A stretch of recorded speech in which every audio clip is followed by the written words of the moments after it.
Welcome to Building the Future, hosted by Kevin Horick. With millions of listeners a month, Building the Future has quickly become one of the fastest rising programs, with a focus on interviewing startups, entrepreneurs, investors, CEOs, and more.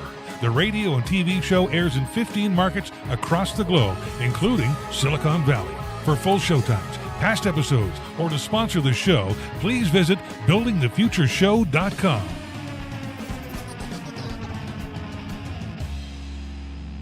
The show is a proud media partner for the 11th Annual Media Excellence Awards, which are produced by Access Entertainment in Los Angeles, California. The Media Excellence Awards are recognized as the most influential awards show honoring innovation and leadership in all things mobile entertainment, lifestyle, and technology. For more information on how to submit to these awards, please visit MediaXAwards.com.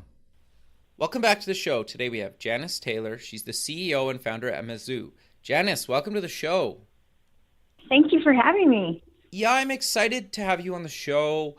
I think what you guys are doing at Mizzou is much, much needed. We'll kind of get into that in a little bit, but maybe let's start off with getting to know you a little bit better and where you grew up.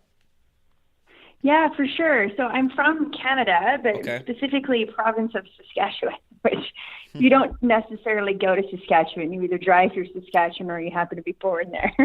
But it's a really, really cool place to be born and raised. And I was raised by a single mom. And at about 6, it's really when my mom went and got 3 jobs. And I really became a child of the village. And I instantly was raised, I always jokingly say, by like the United Nations, because in the 80s in Canada, if you immigrated to Canada, they often say, well, you got to go do a stint in Saskatchewan. And if you can make it through Saskatchewan winter, you can probably live anywhere else in Canada. So that was, I was really a child of the village. All these beautiful families really raised me because we didn't have anything. And they didn't have anything either, but they really opened their homes and I became a fixture at many, many kitchen tables. Interesting. Yeah, so that sort of laid the groundwork. Not knowing, of course, then that I would ever enter the tech startup world. Okay. No, not a chance. But that really laid the groundwork for me to understand fundamentally community and, more importantly, core values and how we're more alike than we are different. And that foundation for me has been the rock bed of everything I've done since then. Sure. So before we dive maybe a little bit deeper into that, you went to university. What did you take in university and why? I was really led to psychology, which most people will jokingly say you do a psych degree so you can fix yourself. So I kind of went to try to figure out why I was the way I was. And I ended up doing a psych degree and with a thesis option, which I ended up studying women of all things, and particularly focused on women and self-esteem. So I went to university sort of with this mindset of trying to understand what happens to us in our environments and our families, this brokenness that we all kind of experience. And I wanted to get to the root of it. And so doing that degree really sort of, again, shed more light on my experience being a unique experience and common to some others as well. Sure. No, that's interesting. So you get out of university. Walk me through kind of your journey to founding and becoming CEO of a company. Yeah, I think a lot of people that grow up in an environment where you don't have anything, in some cases you kind of get trapped into the vortex of that and you repeat the cycle. And I was kind of on the other side of the spectrum where I was so determined to not be poor anymore. Okay. And so wealth creation became a very big focal point for me in some ways. And so I jumped into real estate investing, went from real estate investing and I was into pharmaceutical sales. But I'd always stayed really connected in so many ways to what's happening in our environments. And then about 2009, after sort of living this business side of the world, I bought about 27 houses from the first $5,000 I could have. And I got to that point where I was like, okay, I've done this system. So what's really the point of my life? Okay. And in 2009 is when I noticed there was a market difference in the neighborhoods in Saskatchewan, and I wonder what had happened. And it was literally I was hit with a 2x4, and I started to look around the neighborhood, and nobody was outside playing. Sure. In Canada, we play shinny. Yeah. I'm like, where's the hockey nets in the driveway? Totally. And I remember those days. Going to school, you remember those days. Of course, and when I was walking my kids to school, I have 2 little girls at the time, and parents weren't getting out of the cars. And then I went to a hockey game and watched my nephew play, who was 6. Okay. And parents were screaming their heads off. I know. At like refs and each other and kids. Yep. And I was like, did everyone go and lose their goddamn mind? Like, that's what I thought. No, fair. And I was like, what's happened? Yep. And it literally, that was that day and a culmination of a few months, I was awakened to a very, very big difference in our physical neighborhoods. And I wondered what had happened. Interesting. Yeah. So I literally had to Google, like, how to make a tech company. Really? And the reason why I thought it was tech, I thought, well, if technology has been the biggest change in our physical neighborhoods and our lives, if it's caused the problem, could I use technology to solve it? That's all I thought. From a psychological point of view, when we look at a problem, we go, okay, well, here's the problem. What caused it? Could the same device be used to solve it? And at the time, my girlfriend said to me, she's like, you should check out this thing called Facebook. And again, Saskatchewan is kind of the last place on the planet that does anything. And so it was like 2009 and we were entering Facebook. Everyone else had heard about it in 2004, which is kind of if you know anything about Canadian ways, this is kind of typical. Sure. And I opened up Facebook and I went, oh my God, this is going to go bad. That's all I thought. I'm like, this is going to go bad. And she's like, what do you mean? Isn't it so amazing to talk to these people from high school? I'm like, you never liked them then. I go, why are you talking to them now? Yeah, I said, and now you're going to bring them into your lives and your personal life. I'm like, this is going to go bad. And the second thing I wanted to know when I looked at it, I said, okay, who's getting paid? Sure. Because I said, someone's making money here. And it sure isn't me. Sure. And so if they're making money, how are they making money? And that's all I could think about. And this is 2009. And that's when I said, I Googled how to make a tech company. So that's how my journey started into the tech startup world. Okay, so walk me through that journey and how you came up with the idea for Mazu and what exactly is it? So Mazu is a family content messaging platform that specifically focuses on values and love. And that will sound in this today and age kind of odd, but when you go back to how communities and societies and tribal communities are built, there's a fundamental core values that most people within a given community will agree to: respect, honesty, truth. And those core values really lay the foundation for who you are to become in the world. And if you don't have your values, you really don't have anything. Sure. And so when I entered the world of social media, I noticed that a username and password was all that was required. And unfortunately, most of us have made the assumption that our core values have come with us, that we have in our real lives. But as we've seen on Twitter, Facebook, Instagram, sure, even by the President of the United States and anybody else in between, values are no longer a requirement. And so if we think about social media and the word socialization is, it's a very specific way that people learn about who they are in a social environment. So you have the psychological self, which is your individual, and then you have the sociological impacts of that. And so when I looked at it, I noticed that whole system was torn apart and broken down. And so what Mazu does is we bring children back to, and families back to, the basics. How do children learn values? How do we socialize our families? And how do we live in a community that speaks to those values?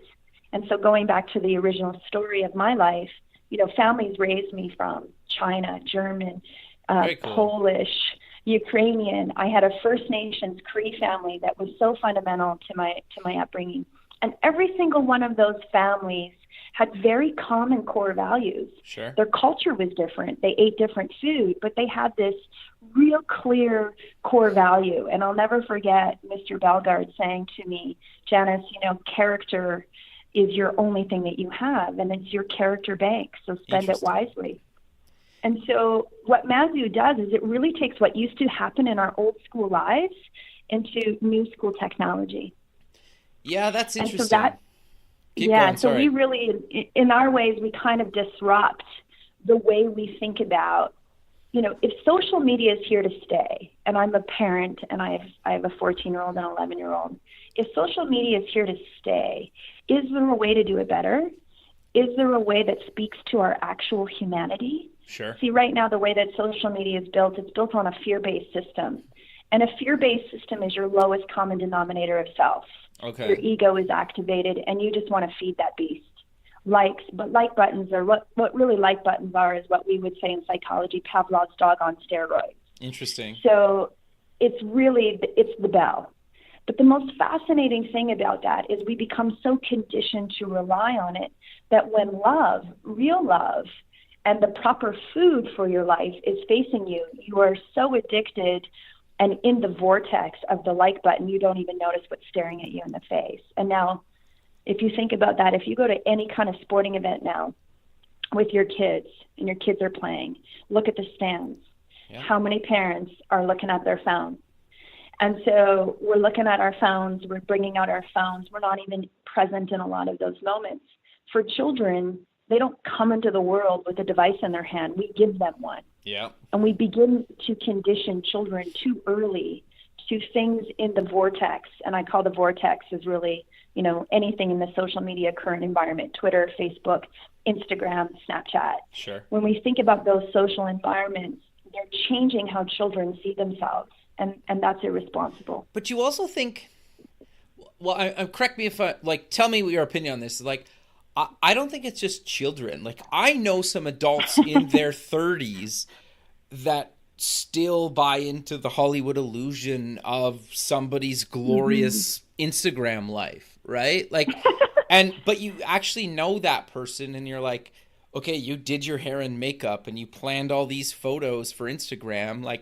That's not even your life. So, and you're in your 30s. So obviously I think it's worse so for kids because I think kids naturally believe stuff more, maybe.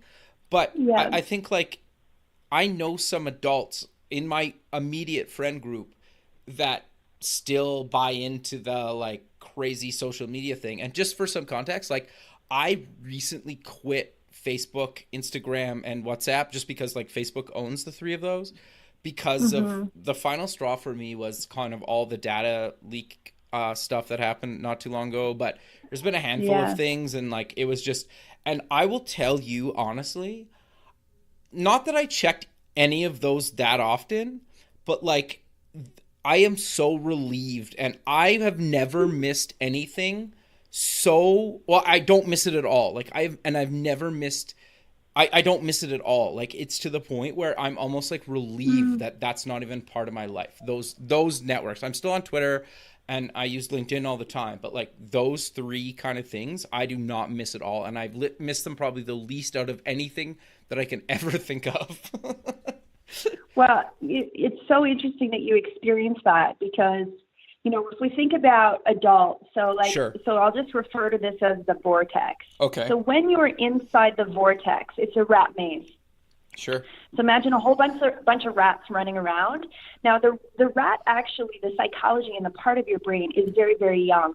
Okay. And so it's very rudimentary. And so because it's very rudimentary, it may hit into your emotional being. But really what happens in there is that most of us ultimately become children. Oh, and interesting. So okay. The otherwise grown adults don't even know that they're what we would say activated in their wound. When you are activated in your fear-based self, any part of insecurity that you may have had at any point in your life, you will go to that emotional age.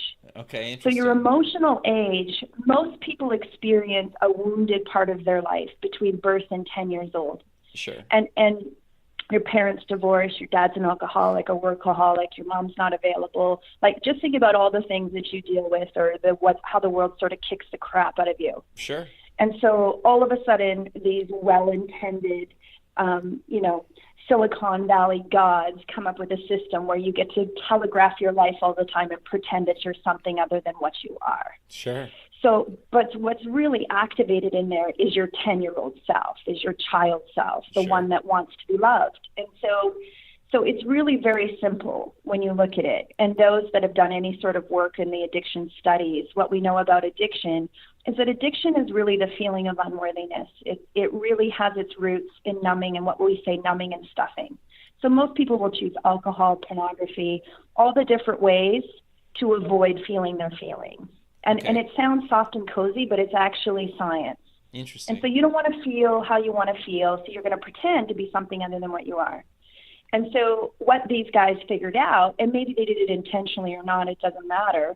The fact is they now know, and the fact is they don't give a shit. Sure. And so, like, they're going to say sorry till the cows come home, but as long as they're making billions of dollars, it doesn't really matter. Yeah, they don't care. You know, they don't care because they have your attention economy, but what they really have is your wounded self. Interesting. And so the fascinating thing about the vortex for me is that it is the most mass unconsciousness of our time. Sure. And all addiction really has its roots in it. I want to be unconscious. I don't want to feel what I have to feel. Yep. And so, you know, that's what these spaces have ultimately created. And once you're in the vortex and once you're in a filter bubble, the algorithms will keep you there. Sure. And it will pervade. It's a predator. It will just prey on your wounds. It just preys on your fears. And really what all human beings believe is that who they are is not enough.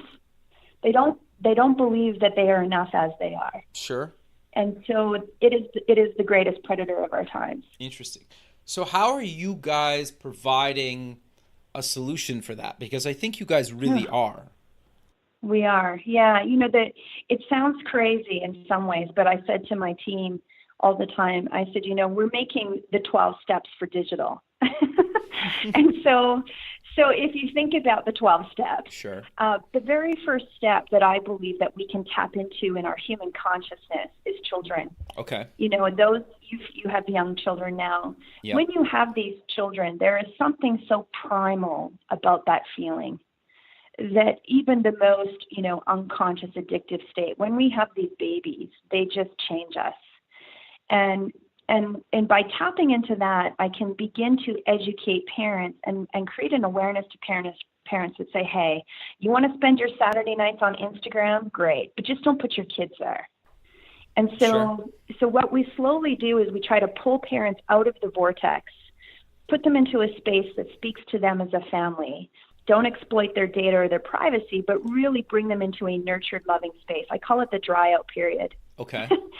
So Makes you need sense. a space to dry out. You need to dry out. You're high. So you need a moment where it's just about love, just about you, just about your family. And then if I can sort of do it as the same analogy, when I was a kid, my home life was chaotic. Okay. No one was there. The house was empty and we barely had food.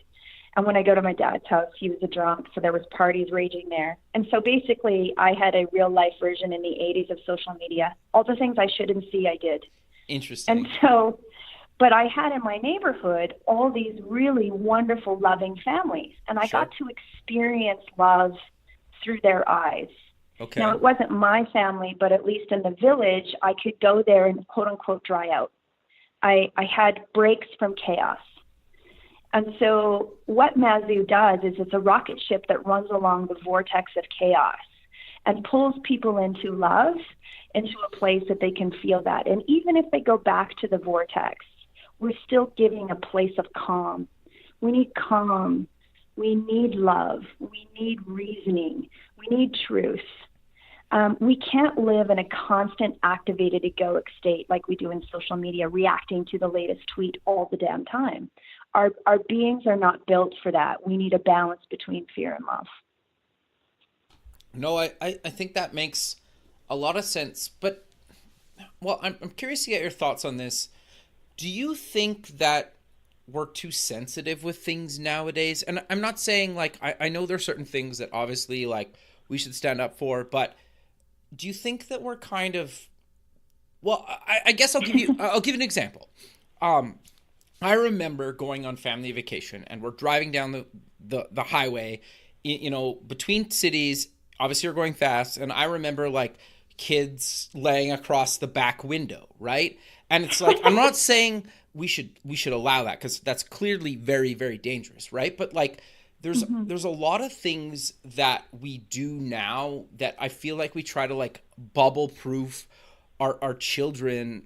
And I'm kind of like, and I'm not saying we should allow that, but like, that's like one extreme, right? Where like, maybe that was like illegal, or like, I remember my dad saying in the 70s, like they'd be driving to the lake and he would have like a beer between his legs, like as they were driving down the road. And like, if you got pulled over by the cops, they would literally just like dump out your beer and like you'd carry on.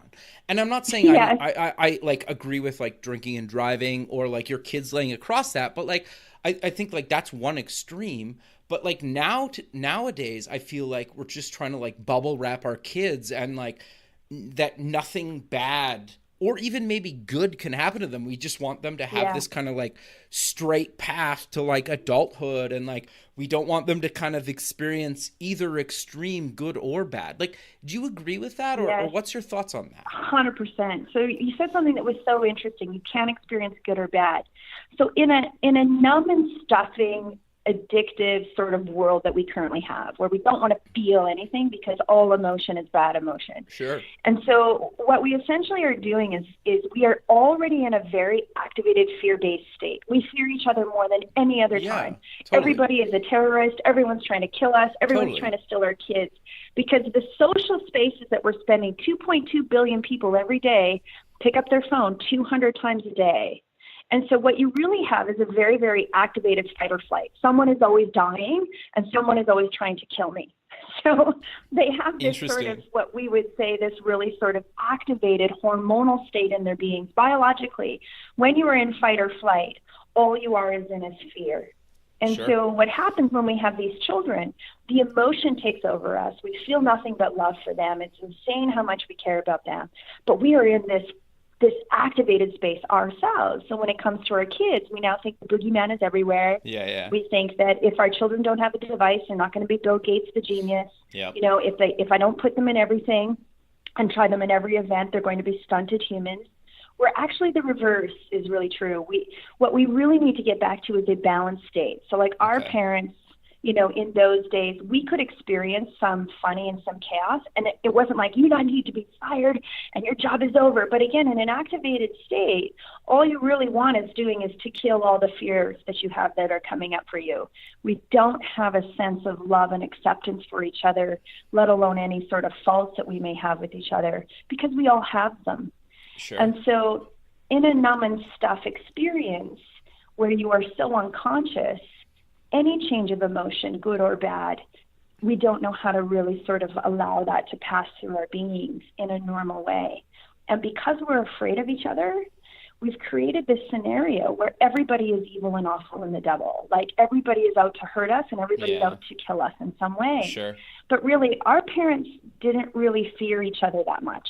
Because they were on the same team. Fair. Interesting. And I was like, when my mom went to work when I was 6, she worked 3 jobs. And I was instantly like this kid of this village. And I like wandered the neighborhood. And I remember like a parent would be like, Janice, get your ass home or I'm going to phone Marilyn at work. You know, that's how it was. No one phoned social services and said to my mom, you know, you got to take your kids away. Like there wasn't this sort of level of panic and extreme shifts and swift. Like we're just going through these pendulum shifts at such a rapid rate that we don't have what I call, again, dry out, calm, love and acceptance periods in our life where we actually see that we're all on the same team and we're kind of all in it together. And we're not in that state because all we're trying to do is eat our young, essentially, as a society. And so, and it's very, like, when you look at it logically and you sort of step out of this vortex that we're in, we don't necessarily need to know about everybody's life in complete, full details. But we do need to understand that at the same time, that person who's across from us has fears and wounds and insecurities just like us. And we make mistakes. And, you know, when our parents did get pulled over, they didn't take the kids away and say they're drunk for the DOI and how do we throw this? Let's throw the book at them. The cop would literally say, dump your beer out, don't drink and drive, and by the way, they should probably wear seatbelts. You know, like it wasn't like... And it's weird, right? Because like some people like are mortified when you say something like that, and I don't mean that should be like law, but it's just like we went, like it wasn't that long ago. Like, it was a few decades ago. It was basically in the 90s when I saw kids, like, you know, across that back seat. And I'm not saying I want to do that, but like, we've gotten so, like, everybody gets a participation ribbon, and like, I get that. Like, sure, that comforts a kid maybe now, but like, life doesn't work like that, and life gets a lot harder. And I think as you have more and more adult responsibilities and you have kids of your own, and you're like, oh crap, right? Like life is hard sometimes. And you've touched on something that is just like this running theme in our lives. When we talk about like sort of a fear-based unconscious society, what also is in that and the underpinnings of that is scarcity. And so when you go into a scarcity mentality versus an abundant mentality, you don't really have a lot of faith in anything other than just you. So the ego tells you the only person you can count on is me. You know, like it's the same thing when Mark Zuckerberg stands in front of everyone and says, well, if you don't have Facebook, you don't have a relationship. Like, that's just such a crock of shit. Sure. You know, like if you begin to hand your power over to someone else and believe that this is like, oh, this external thing, and only rely on myself and, you know, screw everybody else, when you are in that state, you really don't practice acceptance, love, have faith in the greater good. You also at the same time are in a scarcity mentality. So why should every child be the best at everything? Maybe they just need to be the best at what they're supposed to be the best at. Sure. You know, we don't look at it that way. We think that everyone has to be everything, has to win everything, needs to be at the top of everything. And when we're in that state, if everybody's trying so hard to be right and to win, that means everybody is wrong and everybody loses. Sure. But like, keep going. It's just so messed up. It's just so messed up. Yeah, I agree. I think the other thing too, and maybe it's just because like I started realizing this kind of, I'm 35, just so you have some context. I think I started realizing this in the last year or two. It's like, it's not even really about like whatever success, it's what success means to you or happiness, right? Like if you're fine being in the top 100 or top 1,000, or you don't even care if you make the scoreboard, but you're happy, like, is that bad? I don't think so. Yeah. Right? Not like, at all. do you need to be the best at something? If you're happy making minimum wage and you live a calm life and you're happy and you check in and check out, you work your 9 to 5, Monday to Friday, I get that shift work or whatever, but just hypothetically, and you make minimum wage and you get by and you're happy with that, I don't think there's anything wrong with that. Or if you make a bill, if you're the first trillionaire on the planet and you're happy, fine. But there's a lot of people at both kind of the richest and the poorest that are the happiest and the unhappiest, right? At both kind of sides of the spectrum, right? And so it's always kind of fascinated me that it's like, what does it mean to be the best at something?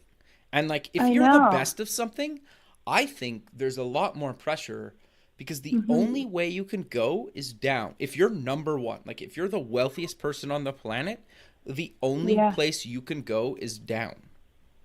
Right? Yes. And I think people never think about like that. And I think you said something that's so interesting about it is when you have this like external identifier that like, oh, that's the version of success. Like if we just looked at Forbes this week, right? Yeah. Kylie Jenner, that's the version of success, right? So her life, where her calling is, what she's doing, she's made $900 million. Now everybody wants a new lip gloss, right? Sure. Like, so we're all going to run after that. But what if we flip the conversation around? So like when I work with different startups and mentor them, I say, okay, what problem are you solving? And they're like, what do you mean? I'm like, there is a problem born specifically to you in your life, that your life already has all the ingredients, whether it's your race, where the town you lived in, the parents you had, your sexual orientation, all of those are like clues. And then there'll be a pervasive sort of problem that showed up in your life that only you can really solve because you know it so intimately. Yep.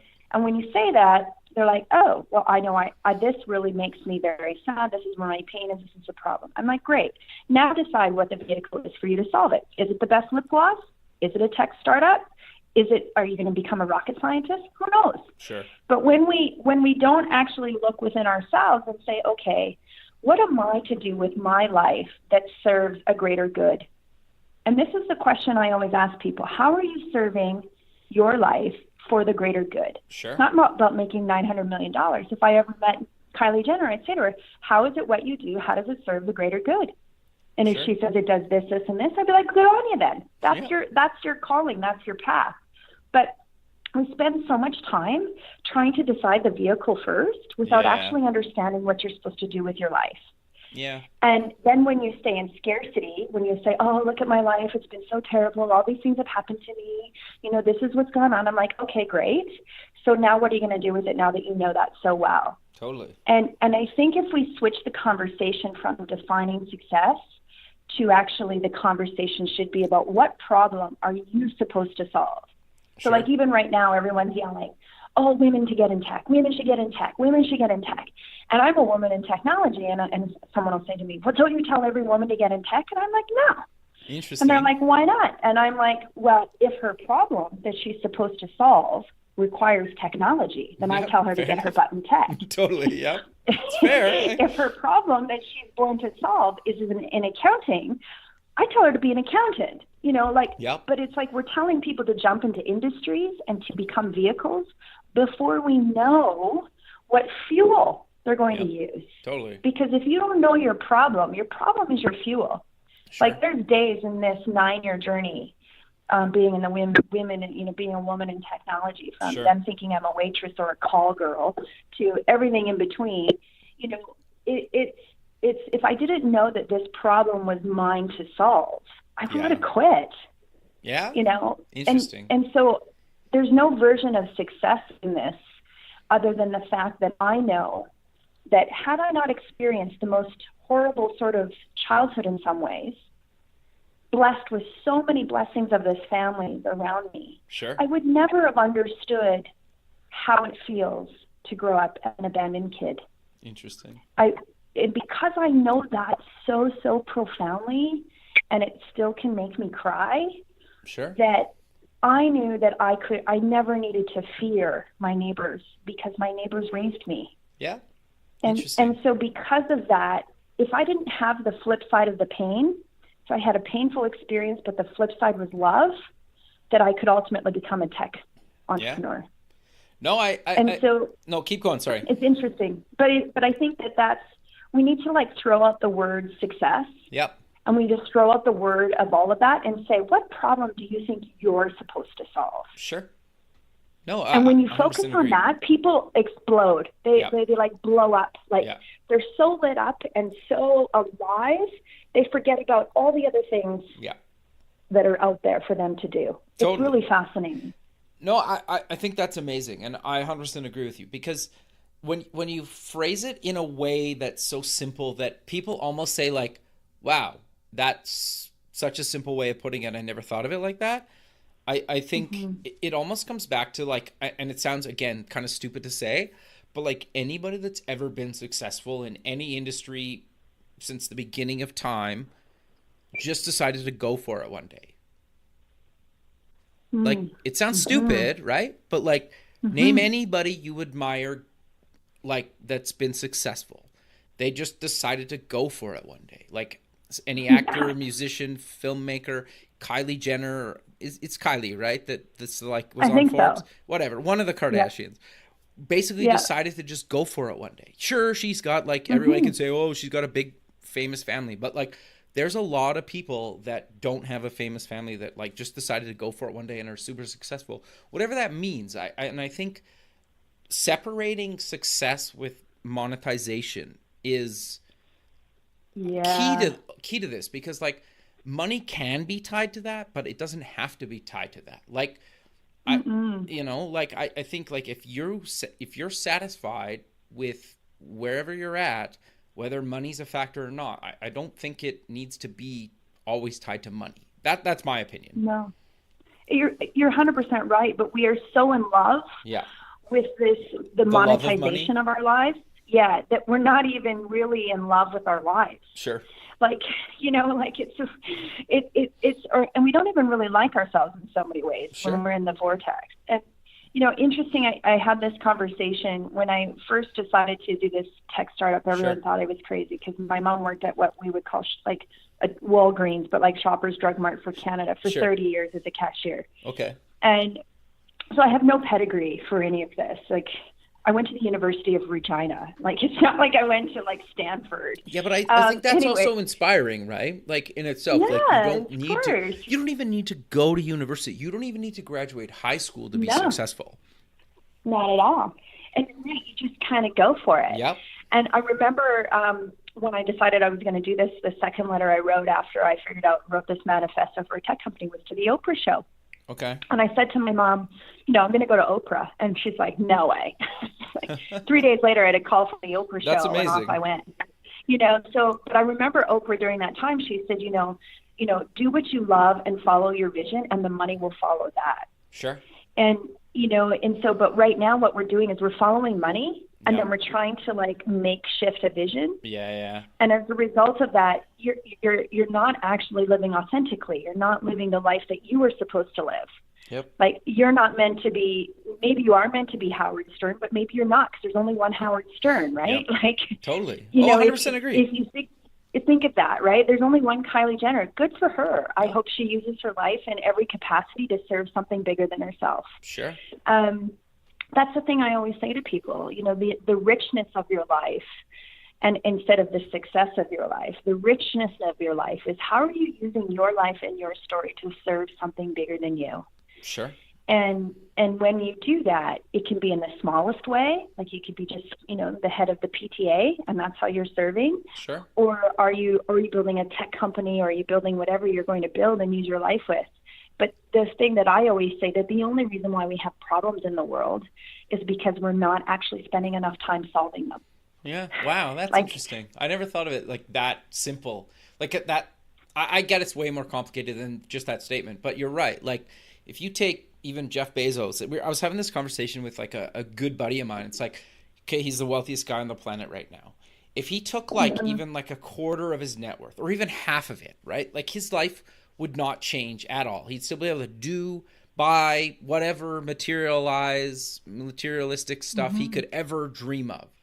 But like, he could solve some real problems globally. Real problems. And maybe it's unfair to pick on him, but like, I mean, like, people with like extreme wealth, like if they could really make a huge impact if they choose to, right? Right. Without being really affected. But you always just sort of frame yourself like, what's their intention? Yeah. And so I'm always like looking at it. It doesn't matter who it is. It's sort of like, have they figured out that their life carries a greater calling than just to be the wealthiest guy in the world? But then I guess the devil's advocate of that is like, if he earned it, and I think Jeff Bezos in this case like has earned it. Like, why is he obligated to give back? Right? Like, right? Because there's no other purpose for our lives. Yeah, but exactly. So you're kind of like, and I watched his give back may not be, I'm just going to give to charity. Sure. His give back is to understand that, his give back is to understand that he's just a guy. Sure. And if so the only thing I always say to my team and to on my own journey with this is like, how clear is your filter? If the buck stops with me, then I'm not actually then I'm not serving. If I think it's my job to hoard the cash of the world and to hoard the ideas of the world, and I don't actually use my life to serve, then I've just become the exact version of an egoic, idolatry living life. I have no desire to be that. Sure. No, 100% agree. So I think they either clear the filter out, or if the buck stops with them, sure, and it ends up collecting around them without passing through them, sure, then I'm always like, I'm not so sure. But I think the greater question about it is to understand that when you're really using your life to serve problems of the world, and you become, sometimes I'm the pilot of my journey, and sometimes I'm a co-pilot, and sometimes I'm just a passenger of someone else's. Yeah. And how do you make everybody else around you better is the greater question. No, so I 100% agree. Why isn't there 20 more Jeff Bezos who are all he's mentoring, and each of them are doing 20 different things? I don't know the guy. Sure. Perhaps he is. But I think the greater question is we idolize these tech tycoons like they're gods. Yeah. And that's just a pure form of codependent sickness. It's weird, right? Like, it's weird. It's messed up for me. And I said it's no different than the abusive boyfriend that you think is okay. Wow. Interesting. And so So when the abusive boyfriend says, you need me, and without me, you're nothing, like that's where I always tell the girls of the world, give a giant middle finger to that guy. Interesting. Sure. And so anytime we look at any of these, tech tycoons as some form of God, whether it's Elon Musk, Jeff Bezos, like Steve Jobs would probably go right down to Mark Zuckerberg. Like anytime we're looking at these guys as though they hold some key or some answer to our lives, we're trading ourselves for them. Sure. 100% and they're agree. just guys. Interesting. Yeah. They're just guys. Yeah, they're just regular people. They're just dudes. Yeah. And the moment you idolize them, you stop living your own life. Yeah. No, that's 100%. Yeah, that's fascinating. Thanks for listening to Building the Future. This show is heard by more than 1 million people monthly in over 15 markets worldwide, including Silicon Valley. Kevin Horick's guests are leading business owners, successful entrepreneurs, and merchandisers worldwide. Now, your brand has an opportunity to tap into this dedicated and active group of business people who are looking for places to invest and the right opportunities to support. Find out how you can get involved at buildingthefutureshow.com. So I want to kind of switch gears a little bit because I think it almost is a perfect segue. You guys work with some huge kind of sports teams. How do you guys kind of partner with these professional sports teams, and what exactly is the reason you guys decided to do it? Well, the interesting was when you're looking for a go-to-market strategy, like how could I build a brand inside of someone else's brand? That was initially first. The second part of it was, what do families talk about? Okay. So I asked the question, what do families, when they get around a kitchen table, what do they talk about? If you're from Saskatchewan, we talk about the Saskatchewan Rough Riders. You have no choice. That's a football team, just for people that know. Yeah. So you talk about this sort of football, whatever it is, right? Sure. And sports, by and large, are aspirational. Yep. We look at sports figures in so many ways to be inspired by their stories. And so when we're looking to inspire the next generation of kids around values, sports felt like a natural place for me, as does music now that we're moving into that industry. Sure. Is that I believe that if they've reached that pinnacle point in their goals, they have nothing more than an obligation but to be a role model for kids around their values. And so the Chicago Blackhawks were our first team that we spoke to them about. How do you inspire a next generation of fans around values versus contract sizes and sponsorships? Sure. Because quite frankly, kids are not inspired by that. They couldn't give a crap what you're doing with that. Interesting. But so much of the business of sports has become the forefront of their brands. That's why everyone in LA is so excited that the King is coming, right? Like, yeah. Okay. Like LeBron's coming. And it's not even just because of that. It just makes us feel so alive and so good. And so sports was a natural place for us to go. So we started in the NHL, then we moved into the NBA. Okay. We have Major League Soccer, English Premier League. We're working on the NFL and baseball. Okay. And then now we have 2 rappers that we're started to speak to. Very cool. And, rappers are really interesting. They have an interesting culture and a history. Sure. And they have so much in their root story. When I say the root story, like the roots of where they come from. Yeah. And so they often feel a very, very direct obligation to the next generation to really inspire them to That's great. help them use their lives. And so there's lots of that. So we look at what we call Mazu makers. So Mazu makers are really like, if you have a message for kids, come share it at Mazu, because we're here to inspire kids to become the best version of themselves. Sure. And they can only do that with truth, with values. And they need to see themselves at the values first, not how much money they make, not the contracts they have, and not who they date. Sure. They don't care about that. No, that's Kids fair. just want to feel inspired. And when I grew up, there was in the 80s, we had one cable channel, and it was Detroit Tigers baseball. Okay. And we had WDIV Detroit was the one cable channel we got. And I seriously wanted to be Alan Trammell. I'm like, I love this guy. Sure. And, it was like in the 80s with Sparky Anderson. And so I was 8 years old, and I said to my mom, when we had no money, I said, I'm going to become a baseball player. And she was like, you're going to what? I'm like, yeah. And she's like, well, I got no money for that. And thankfully, the league paid for my fees and gave me a free glove. And I played my first season of baseball with strawberry shortcake running shoes because Mom couldn't afford any cleats. Right. And so, but it was the roots of sport. Sure. And when we look at the true foundation of sport is that we all want to feel good and inspired. That's why we're all loving it in so many ways. No, fair enough. And I think the thing is too, like whether you actually play in a league or just kind of like at a local rink or basketball court or something, like it doesn't really matter. Like if you're talented, it's kind of like, I guess the best analogy I've ever heard is kind of like everybody can hold a guitar, but it really matters like who's holding the guitar. And like it doesn't matter if the guitar's worth like thousands of dollars or a few $100s. Like there's people that are just extremely talented in all aspects of it, right? And so it's not really about the equipment or gear you have. It's about like the talent and figuring out what your talent is and how to kind of harness that and kind of how to like apply that to your own happiness in a lot of cases. And I think that happiness can like buy you, I think it's like it buys you freedoms, which I think leads to happiness, but like but freedoms doesn't necessarily have to mean like you don't have to work or you have this like mansion. It like in some cases I think it buys you freedom to kind of choose what you want to do. Does that make sense? Is that maybe crazy? Totally. Yeah, no. I think what you just said is like, I believe everyone has an instrument within themselves. Totally. And so their instrument could be musical, it could be writing, it could be art, it could be science, it could be anything. Yeah. And so when we focus on the fact again, is that you have a problem to solve and the exact gift that you have in order to solve it and to also then have it as an expression to the world. And you know, there's only so many people that can be LeBron James, right? There's only so many people that can be Kylie Jenner. And it's wonderful for them that they have found their gift and are utilizing their gift to serve the world. I think that's terrific. Yep. But every person has that. Totally. But when we spend so much time in a fake, I would say completely fake, fear-based vortex of our current social media, we are not actually using our life. Totally. Because we are spending sometimes 4 to 5 hours a day in social media. That's 4 to 5 hours a day that you could be spending on your own life.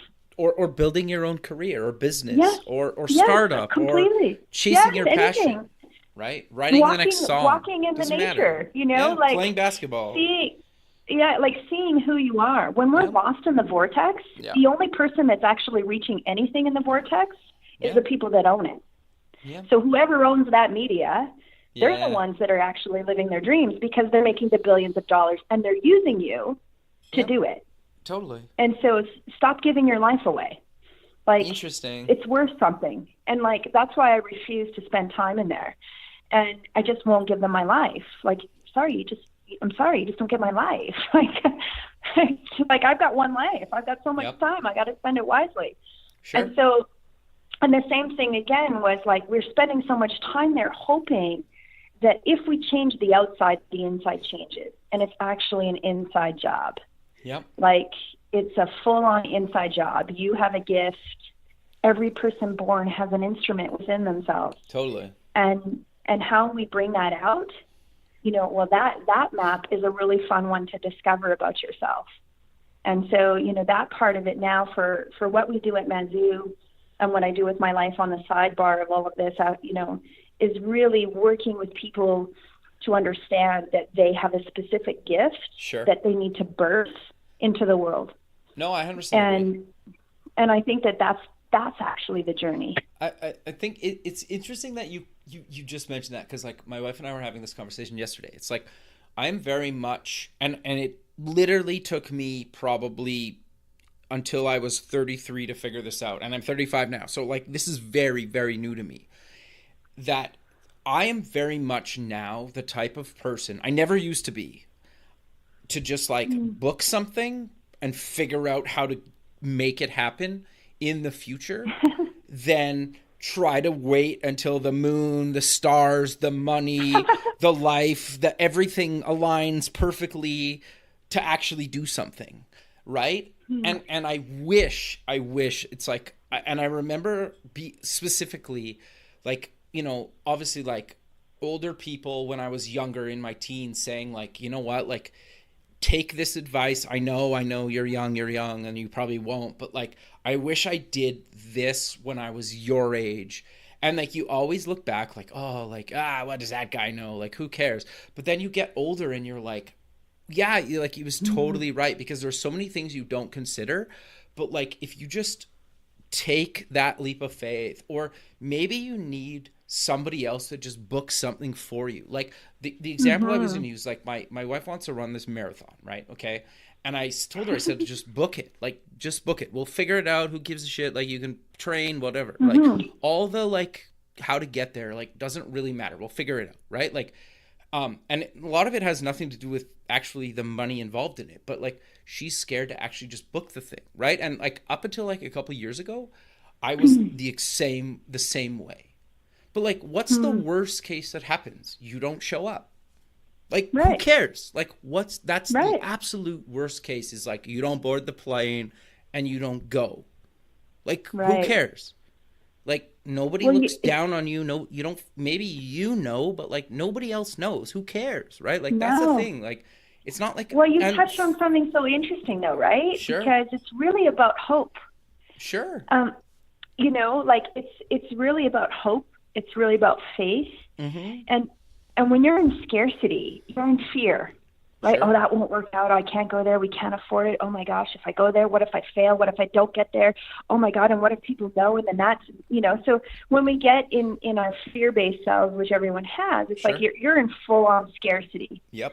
There's no place for the hope, right? Like you're saying, let's just book the trip. And you know what? We'll figure it out. That's actually an attitude of hope. You believe that there is something that will make it work.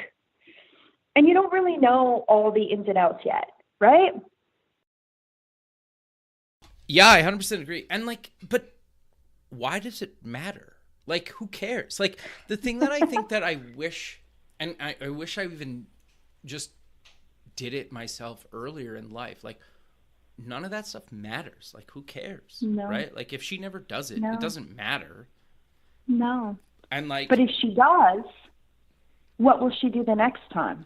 Yeah, well, totally. And even like, because then if she does it, then what happens then, right? Totally. But I would even like, I think the perfect example is even you and I right now. Like, if you never just would have created Mazoo, or I never started the show, and I started the show out of pure and utter fear of public speaking, like absolute anxiety for days doing this, right? And so if I never just like eventually just sucked it up and went for it one day, and like the early shows are awful, go listen, they're online. If people don't actually just do it, like, who cares? If people hate it, who cares? Like, I don't care. Nobody's ever sent me like hate mail because of it, and maybe they will now, but like, who cares? It's that person's problem, right? Like, who cares, right? Like, how does that affect me? Nobody's right in this scenario, right? No. Like, no one's right in this scenario. My opinions are my opinions, your opinions are your opinions. We're not right, but we're having a conversation about it. Totally. I always am so perplexed when people send in hate mails like, no, you should have said it like this. Well, no, I shouldn't have. I said it like this. This is who I am. That's who you are. Great. Did it make you think? Great. Have conversations with your friends and family? Awesome. Like, you know, it's not, there's not really a right or wrong to it, you know? And then the same thing about like, what is in our beings is fear and love. We have equal components of fear and love. And, you know, not to bring the Bible in, but, you know, in the Bible, you know, it's said 365 times, one for every day. Do not fear. 365 times throughout the whole Bible, it's said 365 times, do not fear. Okay. Now, interesting. One for each day. You know, kind of like, because even 2,000 years ago, fear was such a prevalent part of who we are. Sure. And so at the same time, it also talked about that we are love. And so it's pretty guaranteed within every single human being, we have parts fear, parts love. Sure. And so the question that I always say to people at the end of the day, and I think it's a good segue for even your audience, is which one's driving the bus? Sure. Is fear driving your bus, or is love driving your bus? And when you can figure that out each day and start each day very intentional and present, you'll see that all your dreams are possible.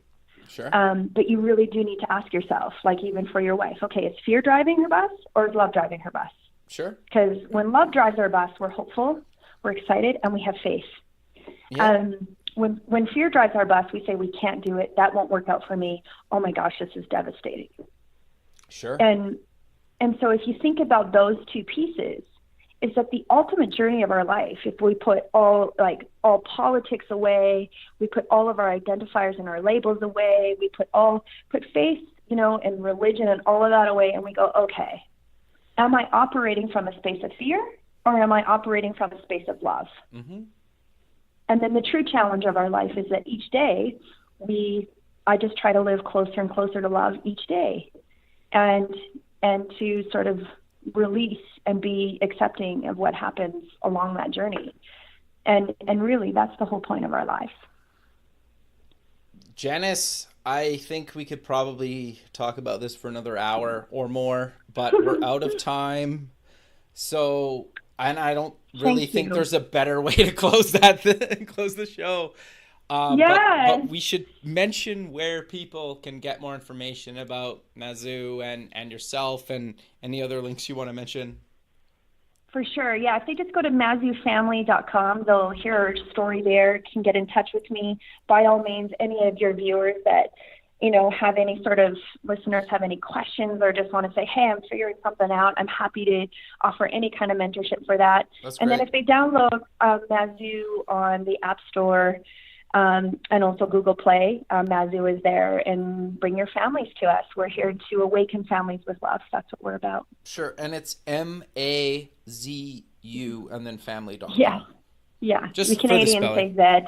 Yeah, I know. I always pronounce it like I know, right? As a fellow Canadian, I always pronounce it like the American way. But I know, I'm always trying to do that too, and then I always forget. So okay, well, thank you for having me. I really appreciate it. Well, thanks for taking the time out of your day to be on the show, and I look forward to keeping in touch with you. And have a good rest of your day.